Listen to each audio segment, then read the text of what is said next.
calculator na grade 10 ako. Mukha for chemistry, syllabus namin. And binder cover. Dati, ito.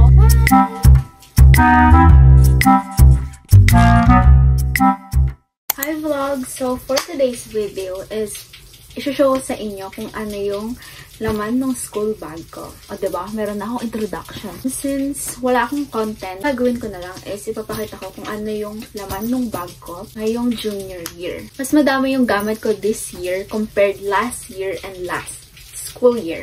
So, let's get started. So, ito yung itsura ng bag ko.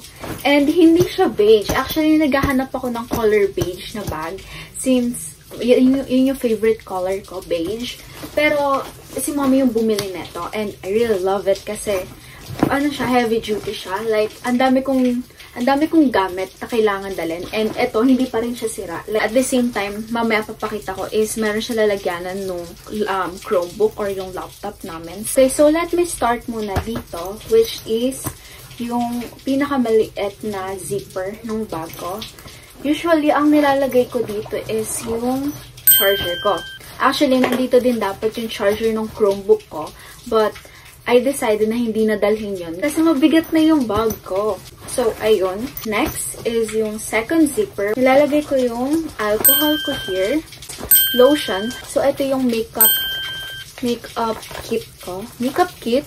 Next one is ito. Ito naman is, ito yung parang emergency something. Kasi ang dala ko dito is, first, yung scrunchie. Next naman is hand sanitizer. Next one is Band-Aid. Ito, hindi ko na ipapakita kung ano to. Kasi, you know, red day mo. Basta yun. Yun yung laman ng second zipper. Puro ano lang, like girly things. Okay, so, dito na tayo sa favorite part ng bag ko. So, first, scientific calculator. Actually, ito yung first scientific calculator na nagkaroon ako. Kailangan namin siya sa chemistry. At the same time, kailangan din namin siya sa algebra. Hindi ko pa siya alam kung paano ko gamitin. But si mommy, nagawa niya. Next one is pencil case ko. Yung sa loob ng pencil case ko is, I use this kasi meron akong whiteboard. And then, pencil. Pencil to Isa lang yung dala kong pencil, but kukuha ko later ng mas madami kasi paubos na to. Then, ito, ballpen. Hindi ko pala nasarado. Ballpen again. Ballpen na naman. Ito, highlighter. Tapos ito is marker ba? Para to sa whiteboard na ginagamit ko. Meron siyang eraser. Another one, marker na naman. Gamit ko sa whiteboard. Marker ulit. Correction tape or they call it white something. Pero tawag ko dito correction tape. Tapos ganyan siya. O, diba? Another one na correction tape kasi baka bigla mawalan ako. And then, yung glue stick, hindi siya gumagana. Para siyang pambura. Tapos, tape. Actually, nagamit ko na to sa US history. Kasi, yun nga, hindi ko magamit yung glue stick ko. That's why ito yung ginamit ko. And ewan ko pa, gagalitan ako siguro ni Miss kasi makikita niya na tape yung ginamit ko. Hindi ako nag-glue stick. Hindi ko siya sinunod. Pero yeah. Anyway, next one is my wallet. Hindi ko napapakita kung ano yung laman ng wallet ko kasi wala siyang laman. Joke. So, yung laman ng wallet ko is ID ko ng grade 10 ako. Mukha akong butike. Tapos, ito yung ID ko ngayong 11th grade na ako. Ah! Tama ng pisngi! Hoy, mukha akong tao! Tingnan mo!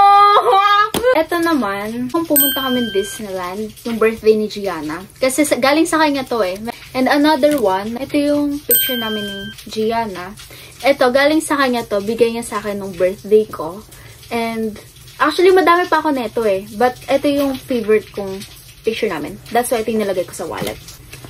Ito, galing to sa library. Para siyang verse sa Bible eh. Basta yeah, ayoko siyang tapon. Gusto ko siya sa wallet ko. Anyway, so yun na yung laman ng wallet ko kasi wala na siyang laman. Next naman is ito.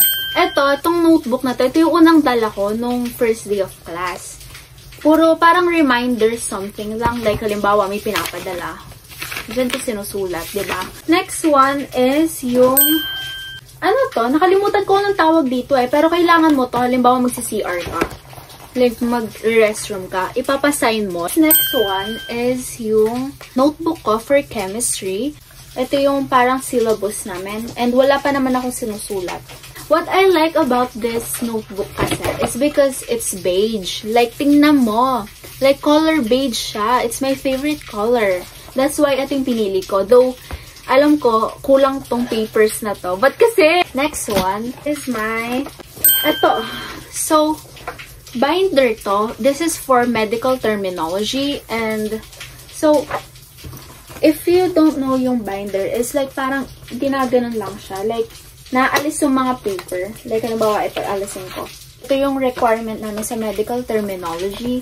Next one is my folder. Ewan ko, folder ba to? Portfolio yung tawag na nakalagay dito. Nilalagyan ko lang ng mga papers.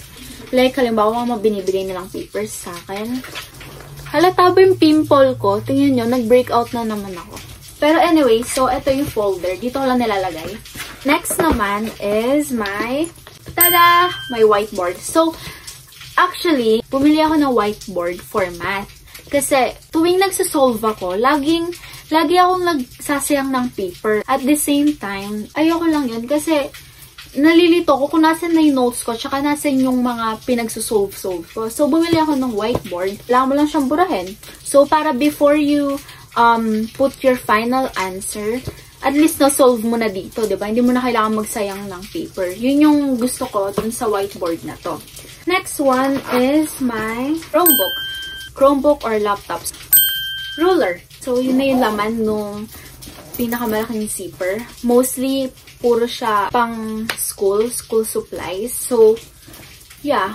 Next one is my payong. Hindi ko nabubuksan kasi mahirap siyang ibalik. So, yeah. Lagi akong nagdadalang payong. If naririnig niyo yung ulan, malakas-lakas yung ulan today, and hindi ko alam kung makakapasok kami tomorrow. Ay, wow! Excuses! So, yeah. Yun yung payong ko. And lastly, ito yung tumbler ko. Dati, color pink yung tumbler ko. And now, iba na yung color white na siya. Every day, pinag-iiba ko yung 2 notebooks ko pala.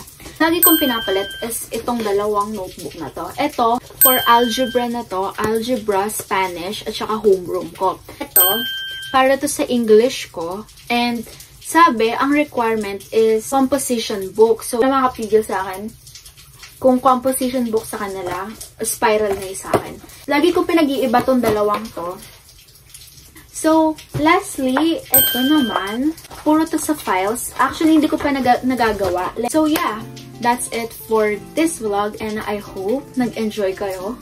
Thank you! Bye! See you next week! Bye!